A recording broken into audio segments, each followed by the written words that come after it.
If a cop asks you, "Where are you coming from?" it sounds like a neighborly greeting. It sounds friendly. It's not. It is a setup question. In the world of law enforcement, this is known as a pretext question. It is a calculated legal tool used to open the door to a much larger investigation. The officer isn't looking for a story about your dinner. They are looking for a reason to escalate a simple traffic stop into a search or a DUI case. One normal, polite answer is all it takes to turn a simple warning into a full-scale narcotics search or a DUI arrest that didn't have to exist.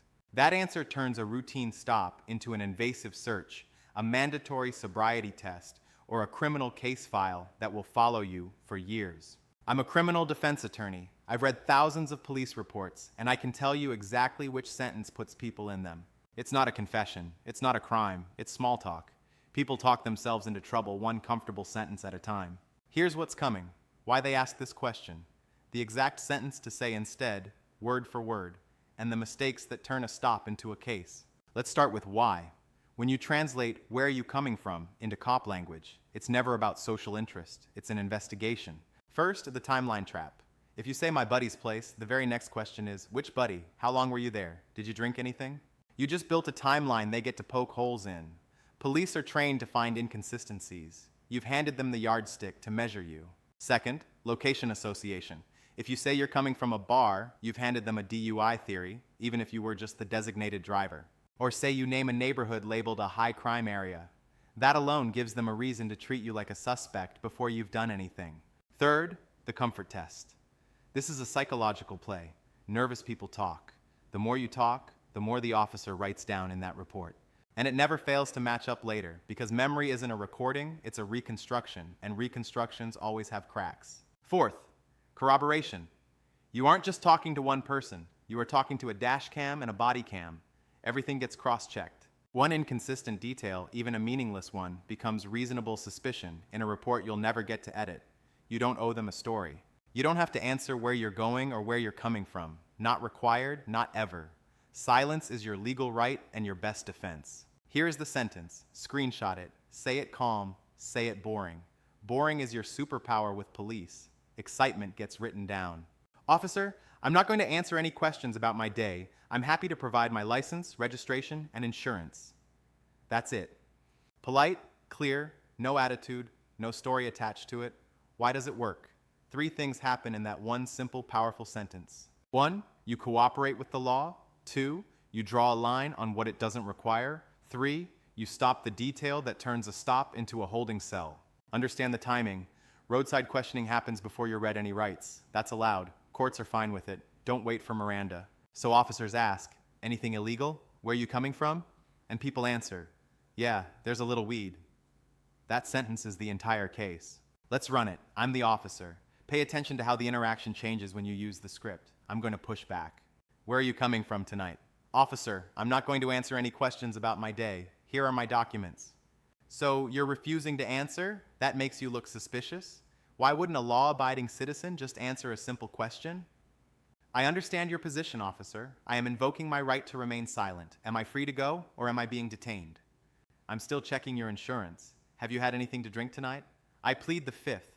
I'm not answering questions about my day. Where are you headed? I plead the 5th. Notice, no debate, no insult, no escalation, just refusing to build their case for them. Now the checkpoint version. At a checkpoint, there's a script officers run on autopilot. People treat checkpoints like casual small talk. It is not casual. It's the same test with worse lighting and less time to think. Same answer, same tone, license, registration, insurance. Nothing else. The line moving doesn't mean the pressure's off. It means you have less time to make a mistake. Be consistent. Be boring. Now, the mistakes. Mistake 1, just being honest. I'm coming from dinner, had 2 beers, I'm fine. That sentence is now Exhibit A.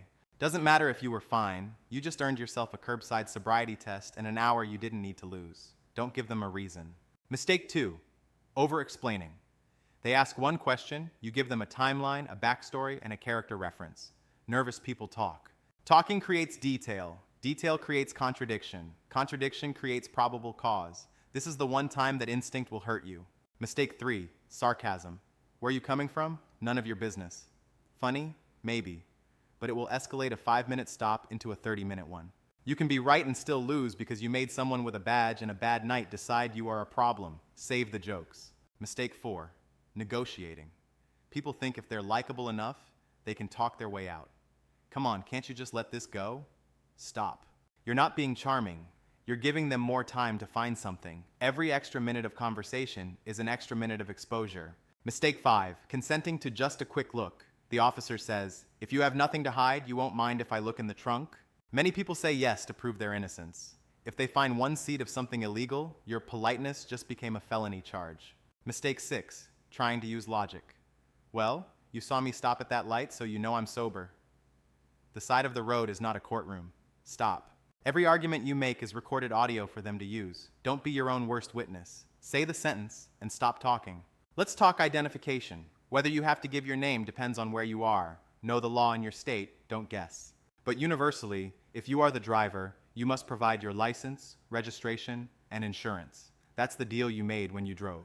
It has nothing to do with right to travel theories you saw online. Hand over what's required, decline the story, protect your future.